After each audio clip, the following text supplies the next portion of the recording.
All right, so here's the mystery reveal. Which book are we going to read? Now, obviously, obviously, because you clicked on the title.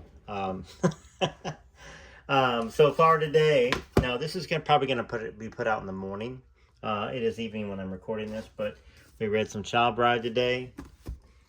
We read some Elvis and Kathy today. We also read some Are You Lonesome Tonight today. A little announcement, of course. I'm going to probably announce it on every video, but I'm going to have another conversation with Derry Matera about this book. And I've been talking with Desiree a little bit. We'll see. We'll see what happens. She does say thank you to those that believe her mother and her story. She's been very kind each time we've communicated. So we'll see what happens. But like I said, I'm interviewing, well, it's more of a conversation. I like to have conversations versus interview, quote, quote, quote, interview. When you have a conversation, it's much easier on both sides. I don't try to trap anybody with answers. I just want to really find out what they think, what they believe. And then I present it to y'all. So y'all will be able to deduce with some good deductive reasoning what you feel about it. So Inside Elvis is the book that Ed Parker, who was a friend of Elvis and a bodyguard, when he wrote, I'm pleased to share with you a few cherished moments with my friend. This is what he was really like. I hope you enjoy it. Aloha, Ed Parker. This book was written in 1978. This is where we left off, right here. Okay, so we've already read a little bit. We talked about in the last book. Well, and before we get started here, watch as much as you can of these videos. If you can get all the way through the end, please do so. I know there's going to be commercials that pop up or ads or whatever YouTube calls it. But it helps rank it up. And even if you have to get back in later on in the day and watch it, it usually saves where you're at. If you can go back and watch it if you get busy. Or you might be watching it while you drive your car. Or, listening to it while you drive your car. Or cleaning your house. Or relaxing on the back porch. And thank you to those that have left me those little thanks donation things. I try to give you guys a shout out whenever that happens. I did a shout out earlier for those of you that did, so there's no need to put one in this video. But I appreciate it. There's some of you that are watching these videos in the hospital, so I hope you get better. Nancy, you're one of those. Some of your home are wheelchair bound. Some of y'all are out in the workforce working. And you don't get to watch these until later on in the evening. Some of you are retired. Some of you are mothers, grandmas, fathers, grandfathers. So I appreciate all the time you're putting into the channel, into Elvis. So what we talked about the last time was that Priscilla had basically locked everybody out of the flight. It was supposed to be Jerry Schilling, Dr. Gayam, Larry Geller's wife, also, Joe Esposito's former wife, and myself. They were supposed to meet there. And Priscilla did not want us aboard because we contributed to uncomfortable memories of her past life with Elvis. I want to vomit, okay? Well, that's exactly what Priscilla is like, and that's the way she's been. She's carefully tried not to show that, but she probably gets home and takes her mask off. My opinion, okay? Now, this was a deliberate insult. It was as though she was trying to shift the responsibility from me for her intimate relationship with Mike Stone and her marital discord with Elvis. The Corvair 880 had not been part of Priscilla's life at all. Elvis purchased this jet years after the divorce. For once, Priscilla should have minded her own business, basically, is what he said. Should have thought of what Elvis would have wanted rather than her own personal gratification. But that is Priscilla, right? Prissy. I wish we could all go buy all the tickets to her event and chant Prissy. She'd get up and leave, wouldn't she? She wouldn't face it. Anyways, let's keep reading the book, okay? Because maybe there's some folks that like Priscilla still. If you like Priscilla still, watch my videos of Child Bride. Also watch the episode where I read Mike Edwards' book that lets us know that Priscilla was not only aware of him and Lisa, but Priscilla was jealous of his relationship with Lisa and jealous of Lisa. And then, of course, Lisa's memoir, From Here to the Great Unknown, which sickeningly spells out what happened, that Priscilla was fully aware of. All right, let's get the reading in here. So Chuck Henry's crew arrived about an hour before scheduled news report. They prepared the lights and set up the camera and props necessary for the interview. When Chuck arrived minutes before airtime, he was pleased with this setup. He had us all stand in for Rona Barrett's report on Elvis's death. We listened closely to Rona's report. She began with a bombshell that Elvis died from excessive use of hard drugs. This is the day of his death. The description of the man, the summation of a life, the worth of an individual were lost in a distorted focus on drugs to attract headlines for her report. Immediately following her report, the red light came on. Ed, Chuck Henry asked quietly, what is your response to Rona's accusation? It's too bad, Chuck, that some people have to depend on sensationalism for their livelihood, is what he said. That's a good answer. Chuck then asked probing questions about Elvis's use of drugs. I was eager to clear the air. Elvis had been on medication. He took the necessary drugs prescribed by his physician. Aspirin is a solid, hard object. If this was the criteria used in defining hard drugs, then Elvis took hard drugs, but the rest was nonsense. Now that Rona's mud pies had been baked, the interview turned to Elvis's generosity, his belief in Christ, and the ill-fated trip to Maine. As Chuck Henry wrapped up the final moments of our interview, I felt elated that there had been this opportunity to speak on his behalf as a friend and a brother. I am deeply grateful to Chuck Henry for that opportunity to speak the truth. He allowed a free expression of inner feelings without editorial interference. It was gratifying to learn that Rona Barrett retracted her statements regarding Elvis and the drugs the following evening. I respect her for it. Now, she only did that because the coroner said it was a heart attack and she was facing a lawsuit probably. But the fact that she's no friend to Elvis, she's no friend to Elvis fans, the fact that she put that out there, sickening. So, all right, let's continue here. That's my opinion on it. Elvis's jet left Los Angeles for Memphis at 8:30 p.m. the evening of his death. The rest of the party left for Memphis the following morning by commercial airline. Linda Thompson took a midnight commercial flight after learning she was not welcome aboard Elvis's jet. What irony. Linda had spent more time aboard Elvis's jet than Priscilla or any other woman, besides maybe Kathy. But probably more, yeah. She had brought Elvis happiness instead of pain, but she was not welcome aboard now. The night before the departure was a sleepless one. The full impact of Elvis's death didn't really hit until after the interview with Chuck Henry. I knew then that I would never see Elvis again in mortality. A feeling of emptiness overpowered me. The lyrics of the songs Elvis sang played through my mind.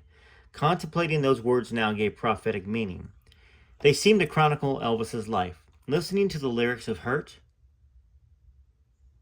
How Great Thou Art, and Bridge Over Troubled Waters, you will seem to hear the major events that troubled his life. Perhaps Elvis picked these songs because subconsciously the lyrics reflected his life. J.D. Sumner expressed a similar viewpoint. Now, J.D. sang with Elvis and directed the Stamps Quartet.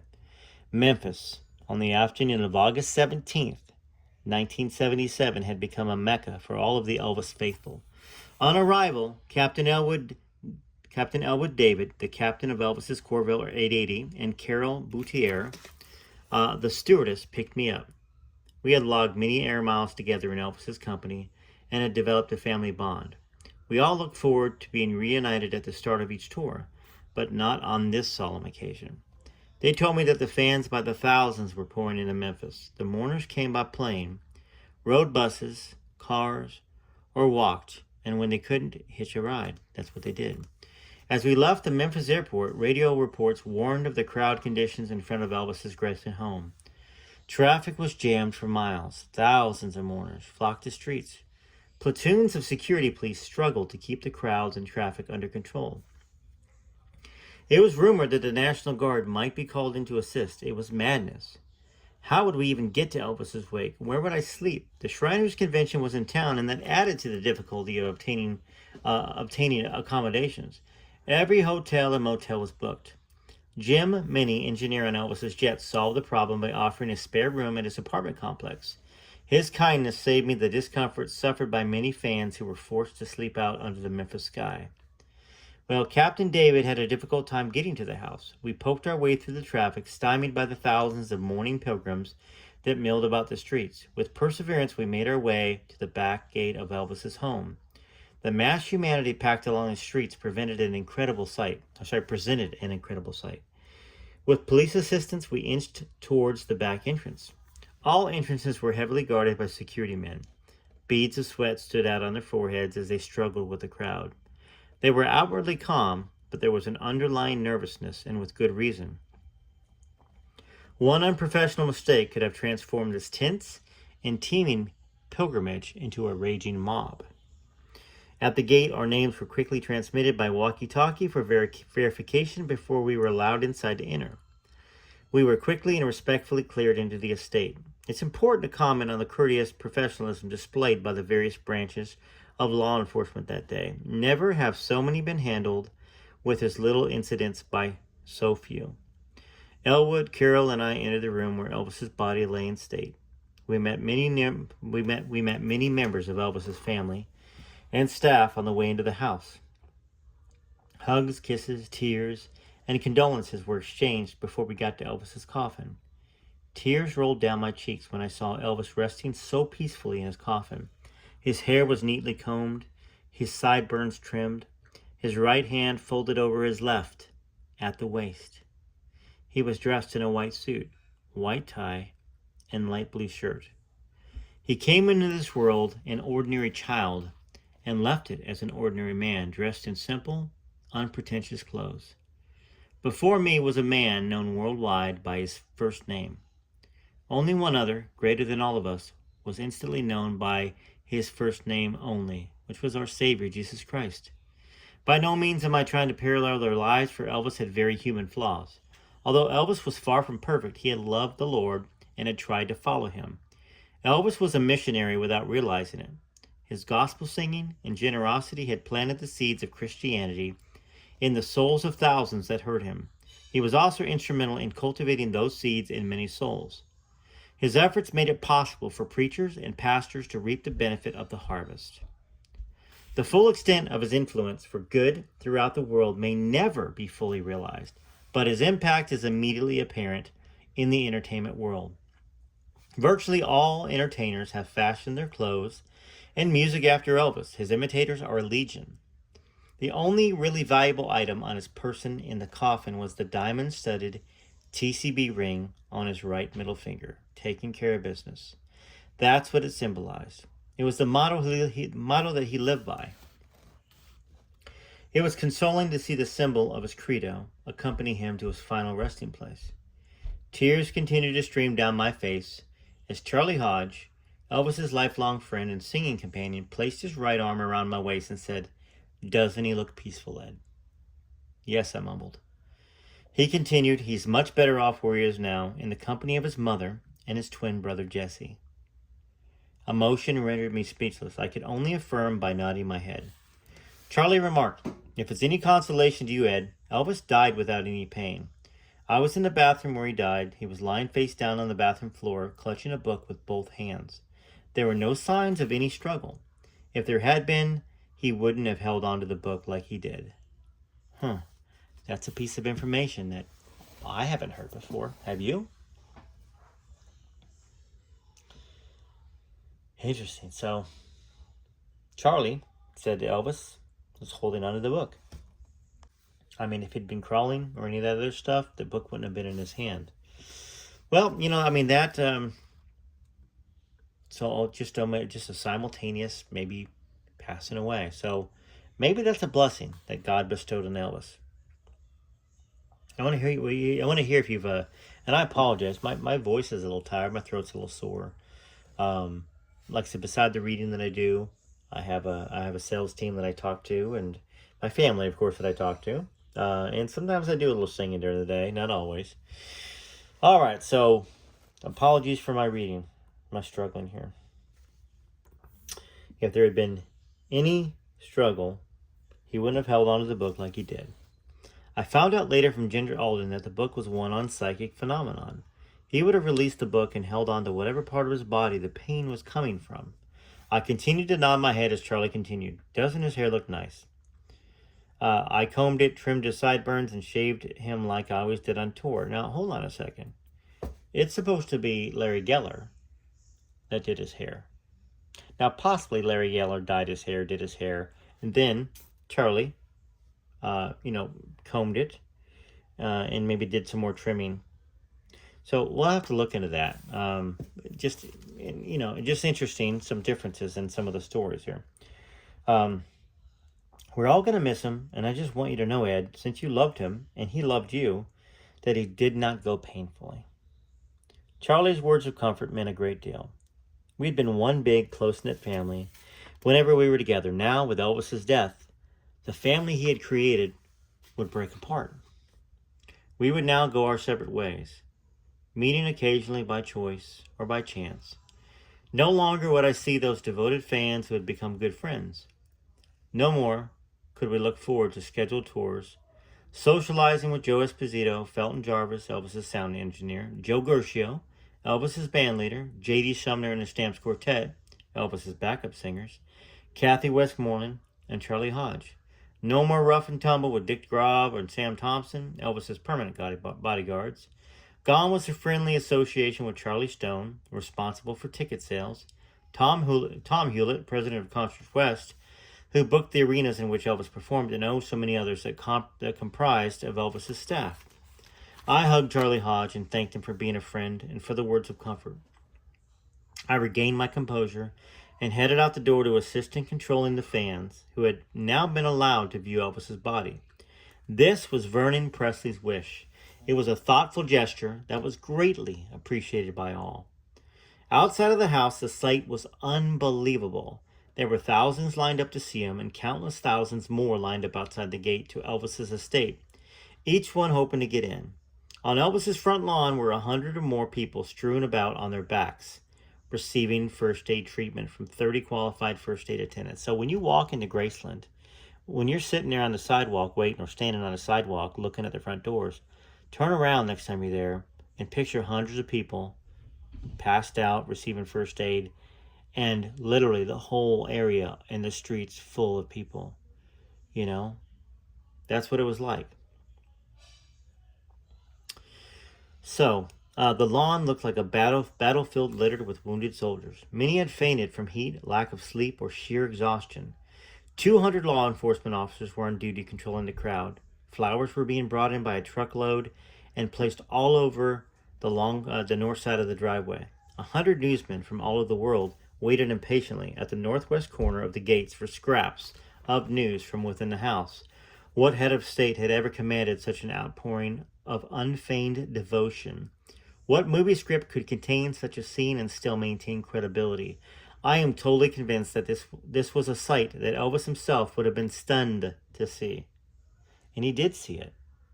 He did see it, Ed. He saw it from above. He saw this. My conversations with Elvis led me to believe that he did not fully realize the vast extent of his influence. Cecil B. DeMille could not have captured the experiences of that day. You would have had to have been there to believe it. The lines of fans and curiosity seekers seemed endless. Vernon Presley had set a deadline to cut off public viewing at 5:30 p.m. Friends and relatives would then be allowed to view Elvis's body privately for the last time. It was soon apparent that this deadline was unrealistic. It was extended to 6:30 p.m. When the deadline finally came, there were still thousands who were not able to view Elvis. The sad part was that many who viewed Elvis's body viewed it more than once by re-entering the line, thus depriving others. The unfortunate ones who did not get to see him at all were unhappy and overly excited. Thanks to highly professional law enforcement, calm was restored and a riot was averted. There was no doubt that Vernon Presley allowed the public to continue viewing Elvis's body. The vigil would have lasted for another 2 days, probably nonstop. Not only were there people outside the gate, but their number grew steady. Not only were there people outside the gate, but their numbers grew steadily larger with the promise of even more arriving. Elvis's coffin was shifted after the public viewing from the foyer to the music room. Members of the security force were then allowed to view Elvis in shifts. Finally, members of the family, close friends, and staff were allowed a second viewing. This gave me the opportunity to stand along Elvis for 15 minutes with no one around. I touched his hands, face, and hair, and arms and could not help feeling the presence of his spirit. As I viewed his body, it was my hope that he could read my thoughts. I concentrated on how much his friendship had meant to me over the years and how deeply he would be missed by everyone who knew him. As my thoughts accelerated, tears again streamed down my face. This was it. This was the final chapter for Elvis. Death had overcome his body. Yet death, as Elvis and I had discussed many times, was just a rebirth into another sphere of learning and development, one that we had read about but had not experienced. We had often spoke of the body being no more than a robe that clothed our spirit. Now his body was before me. He had experienced this transformation, and he had returned from the mortal to the spiritual. His mortal body was now disrobed from the spirit. My turn was yet to come. Time would place me in the same realm that Elvis was now in. He no longer had to suffer the frailties of the flesh. No more hardships, no more worries. It was all behind him. As I prepared to leave, I bid him farewell, saying in my mind that we would meet again when my time came. As I walked away, I knew that he was there in spirit, aware of my every thought. Jim Minnie arrived at the house, and we left for his apartment, as planned. There we found other fans that availed themselves of Jim's hospitality. It was a melancholy scene. Some were crying sporadically as they played Elvis records. It was too much. Something had to be done about their mood. I started talking to them about the good times. Slowly their faces began to brighten, and their attitudes became more positive. Though there were new fans present, old friends in the room lent support, so there was no reluctance to talk to them of Elvis's personal life. When idle questions were asked, I didn't satisfy their curiosity. The only questions answered were those that were proper, considering the nature of the occasion. This is a very good book. I am so glad I bought this. I hear the sincerity in it. I hear the love in it. You know, Ed Parker is not a huge name in the Elvis world, but he is a name in the Elvis world, and he was there towards the end. Maybe he wasn't there in the 50s, but I think he was there for the real Elvis, the Elvis that let himself be seen by many because he knew that his time was probably short. Well, let me know what you think in the comments. Beautiful story so far. I'm looking forward to reading it. Just like, sorry about that, hitting my camera with my elbow. Just like I'm just excited to read All the Lonesome tonight, to get that finished. Elvis and Kathy, Child Bride, to learn more about Priscilla, and From Here to the Great Unknown. Which obviously, there's everybody's reading this book, I think, right now, or they have been. And there's a lot to be known here with Lisa. I took a small break from it because of all this stuff with Michael Edwards. And Priscilla. It just made me sick. I'm gonna read it though, and we'll keep getting through that. The funny book of Johnny Lang, and I need to call him soon. I owe him a phone call, and hopefully we can set up. Me and Jeff, his son, can set up a Zoom, and we'll do a Zoom and have a nice conversation. I know y'all would love that. Let him know in the comments. Let Johnny know in the comments if you want to. All right, well, that's where my phone battery died, but we're going to go ahead and continue with some music here so you can leave some comments. Hope you enjoyed Inside Elvis. Look forward to some more reading today. As always, I'm going to try to get to a section of everything we're reading if possible, and also do a great little comment video so I can feature your comments. TCB TLC.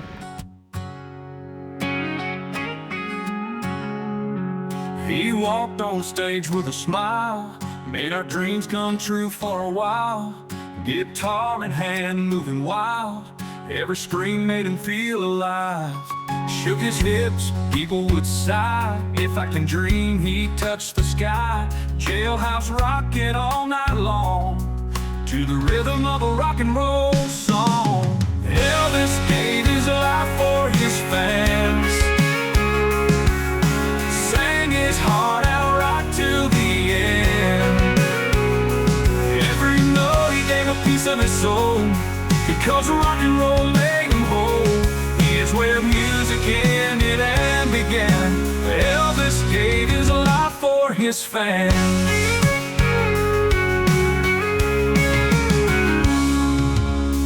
Long nights on the road, legends told, stories unfold. From Graceland to the crowd, he played every song loud and proud. Elvis gave his life for his fans, sang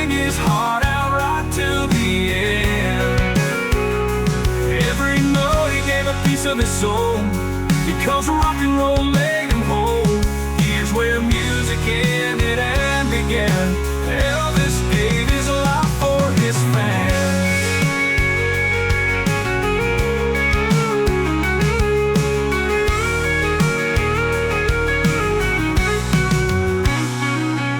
He shined like the brightest star. Love for that music took him far.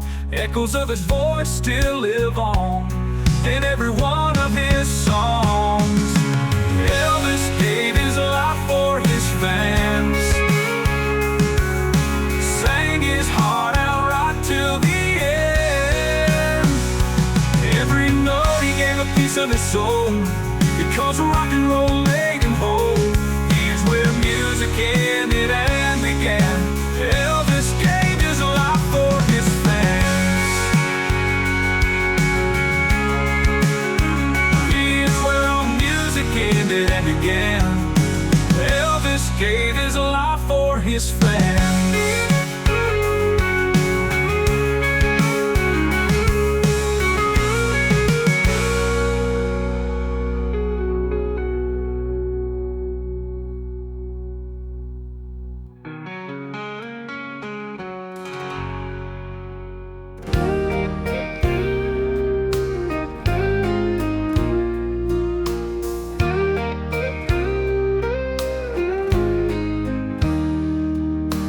Heaven has a special place for angels just like them, those that gave their everything and sang those precious hymns, like where no one stands alone, and how great thou art. Sure they were less than perfect, but that they shared a giving heart. From here to the great unknown, they found a way into our hearts and homes. Elvis and his sweet Lisa Marie won't be forgotten for all of history. They have gone where no one stands alone, from here to the great unknown. One was born in 1935, as poor could be. The other born in 68 to music royalty. From here to the great unknown, they found a way into our hearts and homes. Elvis and his sweet Lisa Marie won't be forgotten for all of history. They have gone where no one stands alone, from here to the great unknown. One was born in 1935, as poor could be. The other born in 68 to music royalty. From here to the great unknown, they found a way into our hearts and homes. Elvis and his sweet Lisa Marie won't be forgotten for all of history. They have gone where no one stands alone, from here to the great unknown. For no one stands alone, from here to the great unknown.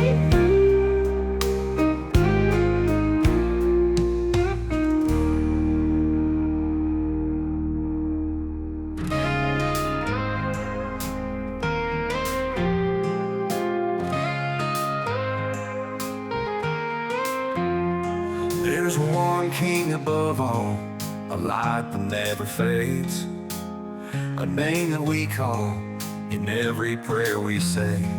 Through every storm we face, he stands tall and true, lifts us up with his grace, shows what love can do. There's only one king, that's Jesus.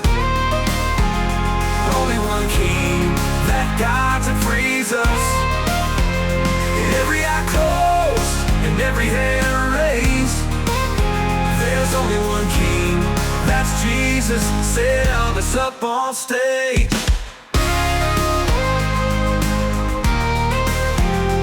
In the darkest of the nights, when hope seems all but lost, His light, it shines so bright because He took up the cross. There's only one King, that's Jesus.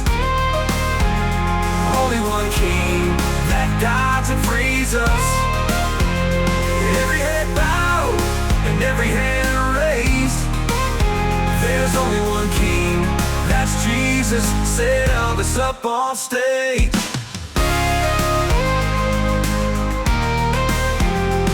In the darkest of the nights, when hope seems all but lost, His light, it shines so bright because He took up the cross. There's only one King, that's Jesus. Only one King that guides and frees us. Every head bowed and every hand raised. There's only one King, that's Jesus set Elvis up on stage. He gave His life for us so that we all may live. Only one King, that's Jesus. Only one King that guides and frees us. Every head bowed and every hand raised. There's only one King, that's Jesus set Elvis up on stage. In the darkest of the nights, when hope seems all but lost, His light, it shines so bright because He took up the cross. There's only one King, that's Jesus. Only one King that guides and frees us.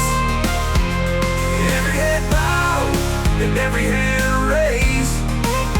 There's only one King, that's Jesus set Elvis up on stage. There's one King above all, a light that never fades, a name that we call in every prayer we say. Through every storm we face, He stands tall and true, lifts us up with His grace that shows what love can do. There's only one King, that's Jesus. Only one King that guides and frees us. Every head bowed and every hand raised. There's only one King, that's Jesus set Elvis up on stage.